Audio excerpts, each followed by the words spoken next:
ಉಪರಾಷ್ಟ್ರಪತಿ CP Radhakrishnan ಅಧ್ಯಕ್ಷತೆಯಲ್ಲಿಂದು Indian mass ಕಮ್ಯುನಿಕೇಷನ್ನ 57ನೇ ಘಟಿಕೋತ್ಸವ ದೆಹಲಿಯಲ್ಲಿಂದು ನಡೆಯಲಿದೆ.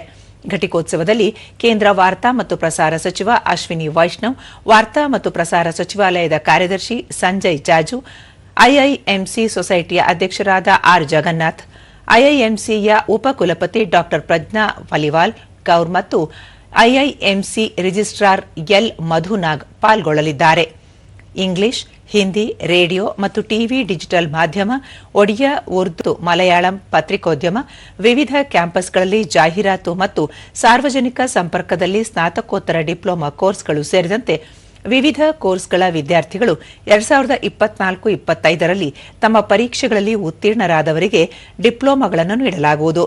ಘಟಿಕೋತ್ಸವ ಸಮಾರಂಭದಲ್ಲಿ ಡಿಪ್ಲೊಮಾಗಳ ಜೊತೆಗೆ 6 ಕ್ಯಾಂಪಸ್ಗಳಿಂದ ಪ್ರತಿ ಕೋರ್ಸ್ನ 23 ಅಗ್ರ ಶ್ರೇಯಾಂಕಿತರಿಗೆ ನಗದು ಬಹುಮಾನಗಳು ಸೇರಿದಂತೆ 35 ಪದಕಗಳನ್ನು ಪ್ರದಾನ ಮಾಡಲಾಗುವುದು. ಐಐಎಂಸಿಯಲ್ಲಿ ನಡೆಯಲಿರುವ ಹೊಸ ಶೈಕ್ಷಣಿಕ ಮತ್ತು ವಿದ್ಯೆಗಳ ಬ್ಲಾಕ್ಗಳ ಶಂಕುಸ್ಥಾಪನೆ ಕಾರ್ಯಕ್ರಮದ ಅಧ್ಯಕ್ಷತೆಯನ್ನು ಉಪರಾಷ್ಟ್ರಪತಿ ಸಿಪಿ ರಾಧಾಕೃಷ್ಣನ್ ವಹಿಸಲಿದ್ದಾರೆ.